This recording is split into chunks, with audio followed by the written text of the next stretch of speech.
আসসালামু আলাইকুম রহমতুল্লাহি ওবরকাতুহু। সম্মানিত দর্শক, বিএনপির একজন ডিফ্যাক্টো পাওয়ারফুল নেতা, অত্যন্ত শক্তিশালী নেতা। রাজনৈতিকভাবে তার কোনো দলে ওরকম পদপদবি না থাকলেও বিএনপির যে পেশাজীবী পাওয়ার রয়েছে, পেশাজীবীদের যে শক্তি রয়েছে, সেই শক্তিমত্তার সবচাইতে যে গুরুত্বপূর্ণ সেক্টর সেটা হলো সচিবালয়। এবং যিনি সেই সচিবালয়ের পুরো রাজনীতি বিএনপির পক্ষে নিয়ন্ত্রণ করছেন, মানে এই শেখ হাসিনার পতনের পর থেকে আজ অবধি, সেই ভদ্রলোকের নাম জনাব আব্দুস সাত্তার। তো তিনি বেগম খালেদা জিয়ার ব্যক্তিগত সচিব এবং তার যে পদমর্যাদা, আগে হয়তো ডিপটি সেক্রেটারি ছিল, কিন্তু শেখ হাসিনার পতনের পর তাকে যে বঞ্চিত করা হয়েছে, সেই বঞ্চনাকে তিনি ভূতাপেক্ষা প্রমোশন দিয়ে এখন তিনি পূর্ণ সচিব পদমর্যাদার একজন সাবেক আমলা। এবং তিনি মূলত সচিবালয়ে বেসরকারিভাবে নিয়ন্ত্রণ করছেন। আর অফিসার্স ক্লাব, যেটা সাবেক এবং বর্তমান যারা সিভিল অ্যাডমিনিস্ট্রেশনের কর্মকর্তা, তাদের একটা, যাকে বলা হয়, এটা রাওয়া ঠিক নয়, সেনাবাহিনীর যেমন রাওয়া তার সাথে শক্তিশালী। এই কারণে হলো অফিসার্স ক্লাবে বর্তমান এবং সাবেক আমলা সবাই এটার সাথে সম্পৃক্ত। তো সেই ক্লাবটিতে এখন তিনি সভাপতি না সেক্রেটারি আমি বলতে পারবো না, তবে তার নিয়ন্ত্রণে পুরো ঢাকা অফিসার্স ক্লাবটি চলছে। এবং এই অফিসার্স ক্লাব যাদের নিয়ন্ত্রণে থাকে, তাদের নিয়ন্ত্রণে সচিবালয় থাকে এবং তারাই রাষ্ট্র ক্ষমতায় আছে বলে দীর্ঘদিন ধরে আমরা জানি। তো মিস্টার সাত্তার, তার এই মুহূর্তে তিনটি পরিচয়। প্রথম পরিচয় হলো তিনি বিএনপির power house, supreme power house Begum Khaleda Zia, তার ব্যক্তিগত সচিব। জনাব তারেক রহমানের বিশ্বস্ত ভ্যানগার্ড, এক নম্বর ভ্যানগার্ড, মানে কর্মকর্তাদের মধ্যে, অফিস বেয়ারার যাদেরকে বলা হয় তাদের মধ্যে। 3 নম্বর হলো যে তিনি সচিবালয়ে বিএনপির যে স্বার্থ সংশ্লিষ্ট নিয়োগ, বদলি এবং বিএনপির যে সকল আদেশ, উপদেশ, ইচ্ছা অনিচ্ছা সব কিছু বাস্তবায়ন করার জন্য একেবারে চ্যানেল, মানে যাকে বলা হয় ট্যানেল এবং চ্যানেল হিসাবে তিনি কাজ করছেন। তার মাধ্যমে দলীয় যে নির্দেশনা, সেই নির্দেশনা মূলত সচিবালয়ে পৌঁছে। এখন সরকারের বেশ কয়েকজন সাবেক আমলা রয়েছেন, যেমন কামাল সিদ্দিকী সাহেব রয়েছেন, তিনি বয়স্ক মানুষ, এখন হয়তো রাজনীতি করেন না। ইসমাইল জবিউল্লাহ সাহেব আছেন সাবেক সচিব, কিন্তু সত্তার সাহেবের যে প্রভাব প্রতিপত্তি, তার কাছে আসলে অন্যান্য যে সকল বিএনপি পন্থী সাবেক আমলা রয়েছেন তাদের পাওয়ার একেবারে বলতে গেলে শূন্য।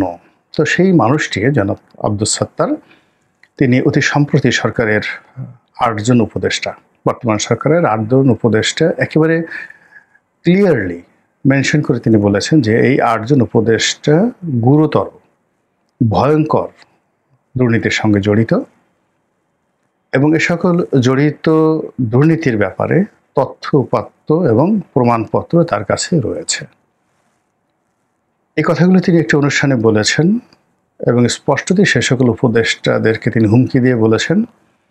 কারণটা হলো যে এই সচিবালয়ের বর্তমান যে নিয়োগ, বদলি, তারপরে আরও যে সকল অনিয়ম রয়েছে, দুর্নীতি রয়েছে, এই সকল কিছুর সঙ্গে এই 8 জন যারা উপদেষ্টা রয়েছেন তাদের অনেকের সম্পৃক্ততা রয়েছে। এর বাইরে টেন্ডারবাজি থেকে শুরু করে অন্য যে সকল আর্থিক কেলেঙ্কারি রয়েছে সেগুলোর সঙ্গে হয়তো এই 8 জন উপদেষ্টার যে সম্পৃক্ততা, এটা জনাব আব্দুস সাত্তারকে সঙ্গত কারণে বিক্ষুব্ধ, সংক্ষুব্ধ এবং যাকে বলা হয় উত্তেজিত করেছে। এবং তিনি এমন একটা সময় এই কথাটি বললেন এবং যা কিনা সরকারের ভিতরে এবং বাইরে রাজনৈতিক অঙ্গনে রীতিমতো তোলপাড় শুরু হয়েছে। এবং তার এই বক্তব্যের মাধ্যমে বিএনপির সঙ্গে বর্তমান ডক্টর মোহাম্মদ ইউনূস সরকারের যে একটি নতুন দহরম মহরম সম্পর্ক এবং বিএনপির উপর নির্ভর করার যে একটা প্রবণতা ডক্টর মোহাম্মদ ইউনূস দেখাচ্ছেন, বিএনপিকে নির্ভর করে বা বিএনপির উপর ভর করে তিনি যে নিরাপদ প্রস্থানের কথা চিন্তা ভাবনা করছেন, যার কারণে তার এই গত 1 বছরে যারা ঘনিষ্ঠজন ছিলেন, যারা তাকে ক্ষমতায় বসিয়েছেন বলে তিনি গর্ব ভরে বলতেন, এবং গত 12 মাসে ক্ষমতা পরিচালনার জন্য যাকে বলা হয় পাওয়ার উইংস হিসাবে কাজ করেছেন, সে সকল রাজনৈতিক দল, ব্যক্তি, গোষ্ঠী, বলতে গেলে সবাই 180 ডিগ্রি অ্যাঙ্গেলে ডক্টর মোহাম্মদ ইউনূস থেকে দূরে সরে গিয়ে রাগে, ক্ষোভে, অভিমানে তারা এখন নিজেদের গালে তারা নিজেরা খামচি দিতে যাওয়ার চেষ্টা করছেন। এ কি হলো? তো সেই অবস্থাতে জনাব সাত্তারের এই বক্তব্য সব মহলের সকল হিসাবকে এলোমেলো করে দিয়েছে। প্রথমত যে বিএনপির সঙ্গে কি সরকারের সম্পর্ক ভালো যাচ্ছে না? বিএনপিকে এই সম্পর্কটা রাখতে চাচ্ছে, নাকি এই মুহূর্তে যখন সরকার একেবারে নির্বাচনের ট্রেন্ড চালু করে দিয়েছে, নির্বাচন হওয়া মানেই সকল কিছু বিএনপির নিয়ন্ত্রণে, এবং খুব দ্রুত, অর্থাৎ নির্বাচনের তফসিল যদি ঘোষণা হয় ডিসেম্বর মাসে, বলতে গেলে অক্টোবর নভেম্বর থেকে পুরো বাংলাদেশের প্রশাসন থেকে শুরু করে সব কিছুই অলিখিতভাবে বিএনপির নিয়ন্ত্রণে চলে যাবে। এটাই বাস্তবতা। তো সেখানে বিএনপির সবচেয়ে গুরুত্বপূর্ণ ব্যক্তি জনাব সাত্তার, তিনি যে বক্তব্য দিলেন, এটা সরকারের মধ্যে এবং বিএনপির মধ্যে, সচিবালয়ের মধ্যে এবং বিএনপির মধ্যে একটা বিরাট দূরত্ব, সংঘাত এবং সংঘর্ষ তৈরি করবে অনিবার্যভাবে। তাহলে সাত্তার সাহেব এই কথা বললেন কেন? এক, আর এই কথার প্রতিক্রিয়া কি হতে পারে, এই বিষয়গুলো নিয়ে আলোচনা করব। তো জনাব সাত্তার যে বক্তব্য দিয়েছেন, তার প্রেক্ষিতে বিএনপির যে মহাসচিব, তিনি আবার কাউন্টার বক্তব্য দিয়েছেন। তিনি বলেছেন যে জনাব সাত্তার যে বক্তব্য দিয়েছেন সেটি তার একান্ত ব্যক্তিগত, এর সঙ্গে বিএনপির কোনো সংযোগ নেই এবং এটা বিএনপির দলীয় কোনো বক্তব্য নয়। বাস্তবতা হলো যে জনাব মির্জা ফখরুল সাহেব পলিটিক্যাল পার্সোনালিটি, রাজনীতি করেন, কিন্তু বিএনপি রাজনীতির যে কিচেন ক্যাবিনেট রয়েছে, তো সেখানে মূলত বেগম জিয়া এবং তার পরিবারের আপনজন এবং তার একান্ত বিশ্বস্ত যারা লোকজন রয়েছেন, তাদের যে ক্ষমতা, প্রভাব এবং দাপট, এই দাপটের সঙ্গে রাজনীতির মঞ্চে যে সমস্ত লোকজন আছেন প্রকাশ্যের সামনের সারিতে, আসলে তাদের দাপটকে সবাই দাপট মনে করে না। ঠিক শেখ হাসিনারও একই অবস্থা। শেখ হাসিনার বাসায় দেখা গেল ওই যে একটা পিয়ন ছিল জাহাঙ্গীরের যে ক্ষমতা ছিল, ঠিক সেই ক্ষমতাটা তুফাইল সাহেবের ছিল না। কিংবা ধরুন তার একটা পুরনো বাবুর্চি ছিল, নাম রমা, শেখ হাসিনার বাবুর্চি, এখন আছে কিনা জানি না, জীবিত আছে কিনা। তো রমার যে প্রভাব ছিল, সেই প্রভাব আসলে ওবায়দুল কাদের ছিল না। এটা হলো বাস্তবতা। তো এরকম আরও অনেক ঘটনা, ড্রাইভার, পিয়ন থেকে শুরু করে পরিবার পরিজনের যারা লোকজন, তারা সবাই। অন্যদিকে যারা শেখ হাসিনার ব্যক্তিগত সচিব ছিলেন, এপিএ ছিলেন, রাজনৈতিক পলিটিক্যাল এপিএ ছিলেন, জয়ের বন্ধু ছিলেন, যেমন মোহাম্মদ আরাফাত, তারপর আশরাফুল আলম খোকন, জুনায়েদ আহমেদ পলক, পুরো দলের কাঠামোতে তাদের যে একটা প্রভাব ছিল, প্রতিপত্তি ছিল, জয়কেন্দ্রিক, তাদের সঙ্গে 2-10টা মন্ত্রী মিনিস্টার একত্রে বসেও মোহাম্মদ আরাফাতের একটা পশমের সমান শক্তিমত্তা দেখাতে পারতেন না। ঠিক এই জিনিসগুলো বিএনপিতে কোনো অংশে কম নয়, বরং অনেক ক্ষেত্রে অনেকে মনে করেন যে বেশি। এক্ষেত্রে ডবল হলো যে বেগম জিয়ার একটা প্রভাব তো এখন অবশ্যই আছেন, তার সঙ্গে সঙ্গে জনাব তারেক রহমান। এখন তারেক রহমান সাহেবের লন্ডনের বাসায় যারা ড্রাইভার আছেন কিনা জানি না, যদি থেকে থাকেন, একটা ড্রাইভার, তার পিয়ন, বাসার আর্দালি, তার বডিগার্ড, কিংবা তার এই টুকটাক কাজকর্ম করে দেয়, ফুড ফরমাস খাটে, এ সকল লোকদেরকে বিএনপির যারা অনেক বড় বড় প্রভাবশালী নেতা লন্ডন যেতে চায়, নেতার সঙ্গে দেখা করতে চায়, নেতার সঙ্গে একটু লাইন রাখতে চায়, নমিনেশন পেতে চায়, মন্ত্রী হতে চায়, এমপি হতে চায়, দলের পদপদবি রাখতে চায়, তো তারা সবসময় খোঁজ করে যে জনাব তারেক রহমান সাহেব আসলে কাকে স্নেহ করেন, কাকে ভালোবাসেন। তো সেই মানুষটির তোয়াজ এবং তদবির করার জন্য দলের মধ্যে যে প্রতিযোগিতা হয় এটা একেবারে ওপেন সিক্রেট। তো ওই যে বললাম যে কিচেন ক্যাবিনেট রয়েছে বেগম জিয়ার এবং বিএনপির পাওয়ার হাউসের, সেখানে উজিরে আজম একেবারে প্রধান ব্যক্তি হলো জনাব সাত্তার।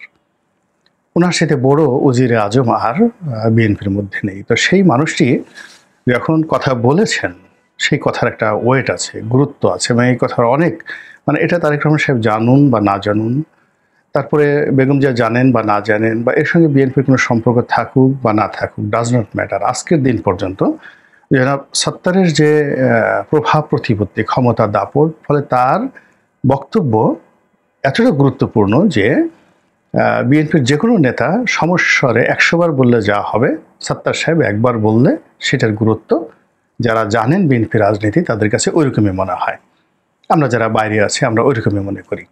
তো সেই সাত্তার সাহেব যখন এই কথাটি বলেছেন, ইট মিনস পার্টির অভ্যন্তরে এবং সরকারের অভ্যন্তরে, সচিবালয়ের অভ্যন্তরে এবং যাকে বলা হয় রাজপথে, এখানে আমরা যেভাবে লন্ডন বৈঠকের পর সমঝোতা আশা করেছিলাম, কিংবা ডক্টর মোহাম্মদ ইউনূসের বক্তব্যের পর যেভাবে নির্বাচন নিয়ে শতভাগ নিশ্চিত হয়েছিলাম যে নির্বাচন হচ্ছে এবং বিএনপি আসছে, কিন্তু জনাব সাত্তারের বক্তব্যের পরে সেই জায়গাটিতে একটা ধাক্কা, প্রচণ্ড ধাক্কা।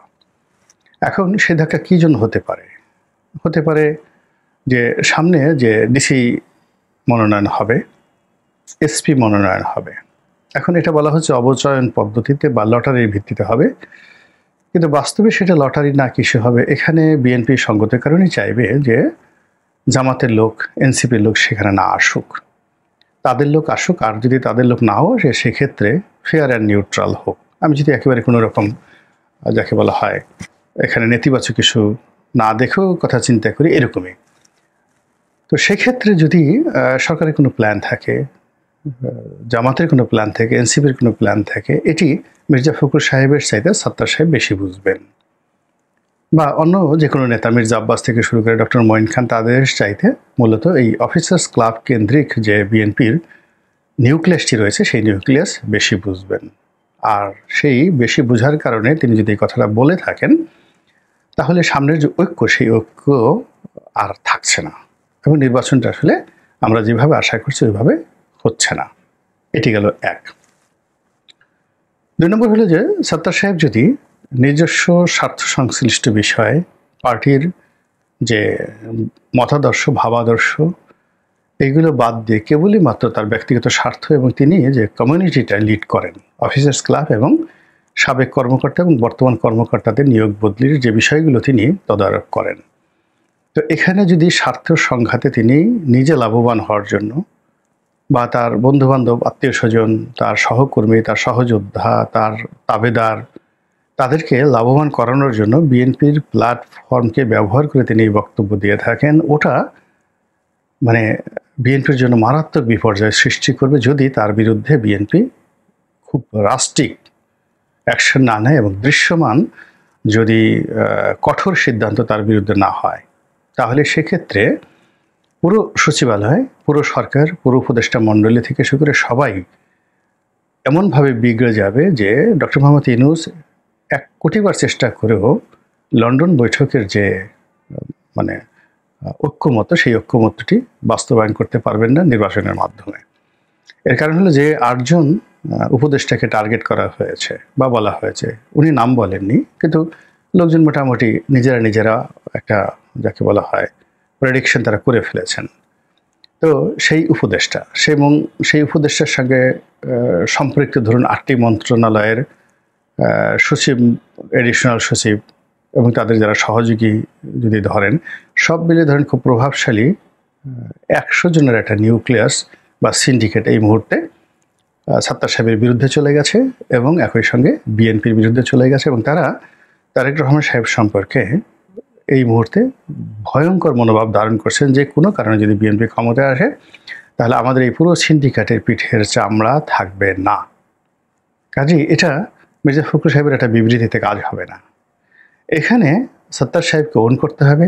সাত্তার সাহেব যেটা বলেছেন সেটা বাস্তবায়ন করে এই ৮ জন উপদেষ্টা এবং তার সঙ্গে যে সিন্ডিকেট যে কারণে সাত্তার সাহেব কথা বললেন সেটার একটা জরুরি খোলামেলা নিষ্পত্তি প্রয়োজন। এখানে হাঙ্কি পাঙ্কি ধামাচাপা ছাইচাপা দিলে মূলত বিএনপির ক্ষতিগ্রস্ত হবে, সরকারের কিছুই হবে না, বরং বিএনপি যারা প্রতিপক্ষ রাজনৈতিক গ্রুপগুলো রয়েছে তারা মারাত্মকভাবে লাভবান হবে। এই গেল একটা দিক। আর অন্যদিকে যদি সাত্তার সাহেবের এই বক্তব্যকে বিএনপি ওন না করে, তারেক রহমান সাহেব যদি মনে করেন যে সাত্তার সাহেবের এই বক্তব্য তার জন্য ক্ষতির কারণ হয়ে দাঁড়িয়েছে, তা নিয়েও সেই ডক্টর মোহাম্মদ ইউনূস এবং তার যারা কর্তা ব্যক্তি রয়েছেন তাদের সঙ্গে খোলামেলা আলোচনা করে তাদের ক্ষোভ শতভাগ নিরসন করতে হবে, তাদেরকে নিশ্চয়তা দিতে হবে। এবং বিএনপি যে একটা দল কথা দিয়ে কথা রাখে এবং বর্তমান যারা সরকার তারা বিএনপির উপর চোখ বুজে নির্ভর করতে পারে এবং আগামী দিনে বিএনপি ক্ষমতায় আসলে বিএনপি তাদের জন্য একটা নিরাপদ পথ তৈরি করতে হবে। এই যে বিশ্বাস, সেই বিশ্বাসের জায়গাটিতে একটা বিন্দু দাগ থাকা চলবে না। ফলে এটাও জনাব তারেক রহমান সাহেবকে 100% নিশ্চিত করতে হবে। যদি তিনি এই বিষয়টা নিশ্চিত করতে না পারেন এবং এখানে যদি দোদুল্যমানতা থাকে, সাত্তার সাহেবকে তিনি যদি বাঁচাতে চান, রক্ষা করতে চান, এখানে যদি মধ্যপন্থা অবলম্বন করতে চান, সময় ক্ষেপণ করতে চান, তাহলে কিন্তু একেবারে গাং হয়ে যাবে, রীতিমতো মানে সর্বনাশের নদী বয়ে যাবে। কাজেই যে সুবাতাস উঠেছে, নির্বাচনের একটা সমঝোতার কথা হচ্ছে, নির্বাচনের একটা বাতাস চালু হচ্ছে, আশা করি সরকার এবং বিএনপি তারা এই বিষয়টি অত্যন্ত গুরুত্বের সঙ্গে তারা নিষ্পত্তি করবেন, যাতে করে বিএনপি এবং সরকারের যারা প্রতিপক্ষ 180 ডিগ্রি অ্যাঙ্গেলে যারা দূরে দাঁড়িয়ে রয়েছেন তারা যেন এটার কোনো সুযোগ গ্রহণ করতে না পারেন। মহান আল্লাহ আমাদের সবাইকে হেদায়েত দান করুন এবং হেফাজত করুন। আসসালামু আলাইকুম রহমতুল্লাহি ওয়া বারাকাতুহু।